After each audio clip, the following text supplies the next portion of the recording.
Before I start, I'd like to officially welcome you to my channel. Thank you for making it past the intro. If you're into cameras, gadgets, technologies, all that good stuff, please do subscribe and hit that notification bell if you haven't yet. In that case, you won't miss out on anything from this channel. That being said, let's dive right into the topic.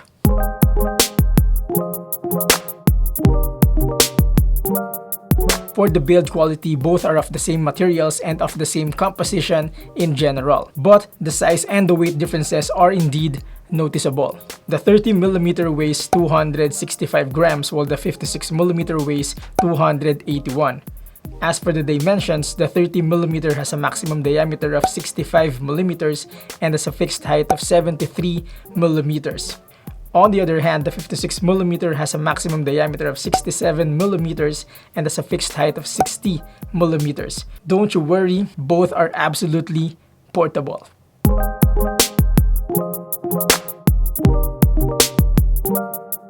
For the autofocus, both are from Sigma, who is practically known for making lenses with excellent autofocus. So right off the bat, both have reliable autofocusing systems. Either of the two, you'll never go wrong. However, in my experience, the 30mm manifests more pulsing and hunting compared to the 56mm. But having to experience both in actual, I don't think it's that big of a deal. It's just that the 56mm seems to have the upper hand as far as autofocusing is concerned.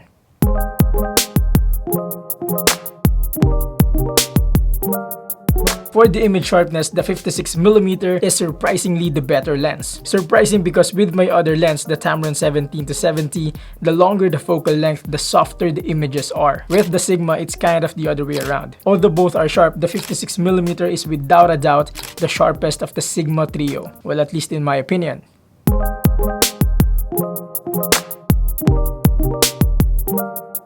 Both have fixed, generous large f1.4 aperture. Hence, these lenses certainly deliver in low light situations. Like if you have a studio as dark as mine, you gotta have at least one of the Sigma trio. Because for both photography and videography, these prime lenses from Sigma are 100% reliable. In addition, the two never fail to give me that creamy bokeh effect or that blurry background. Speaking of that defined separation from the background, the 56mm is again the way to go. That is because of the compression, which we'll talk more about in just a bit. Nevertheless, just to clarify, the 30mm also gives satisfying depth of field. Like for real, either way you'll end up happy with these lenses. All thanks to that large aperture. Good job, Sigma. And now for the biggest and only major difference of the two lenses. In fact, if there's one thing I wanted to really take into consideration, it is this final round. Like if you haven't noticed yet, there may be differences between the two in the first 4 points, but honestly speaking, for me, they are somehow tolerable. Well, that's just my honest opinion. And I want to mention that because my goal here is not to dwell on the minor differences and leave you more confused on which one to buy, but rather point out major critical consideration that will make your decision-making process a lot easier. However, if you want a more detailed reviews of these lenses, I already made videos that you can check right after. Links down below. Having that said, let's dive right into the biggest difference of these two lenses.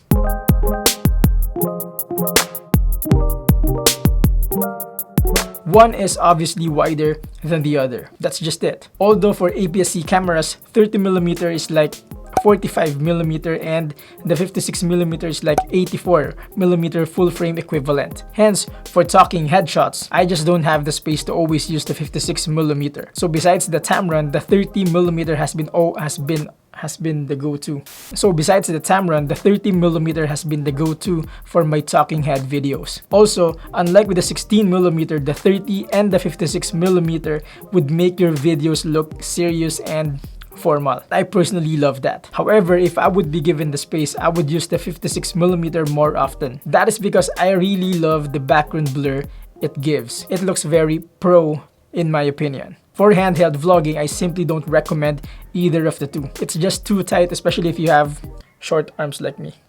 For cinematic videos, both are good options. They both give nice and different feel to your footage. But personally, I prefer the 30 over the 56mm as I get more flexibility due to that wider framing. The 56mm is kind of a struggle, especially when indoors or in tight spaces in general. For portraits, I don't want to make it long. The 56mm is the absolute winner. Like, not just versus the Sigma 30mm, even if you compare this to other portrait lenses, the Sigma 56mm is a strong contender. Although the 30mm isn't bad either, but the added compression coming from longer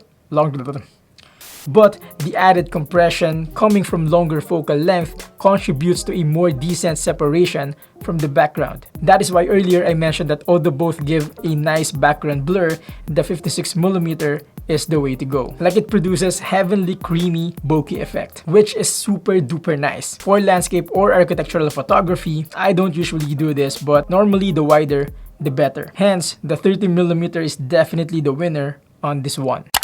Generally speaking, both are super prime lenses. All the more reason to say that I think it boils down to preference, because I don't think there is a better lens between the two. Let me just say that, because either of the two, if you buy the Sigma 30 or if you buy the 56mm, I don't think you won't enjoy, and I don't think you won't produce a good output, because again and again, the Sigma Trio is a must-have in your arsenal. But if you need to choose between the two, here's my take. If you are on a budget, go get the Sigma 30mm. For some reason, it is the most affordable one in the Sigma Trio. Also, if you want a not so wide and not so tight framing, go get the Sigma 30mm. However, if you have the budget and you want a lens perfect for portraits or even product shoots, go get the Sigma 56mm. They say this is the best 85mm lens for APS-C cameras, and I kinda agree to that.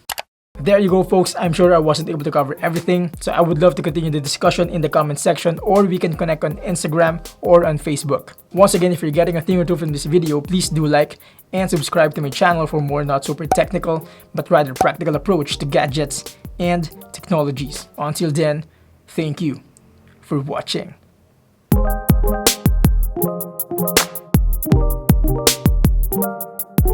In fact, if there's one thing I want to really take into consideration, one is obviously wider. Oh, there they are, my dogs again.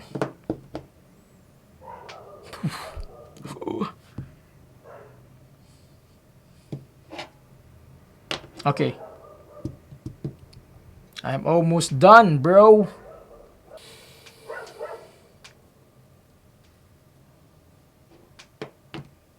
Whoa, relax, bro.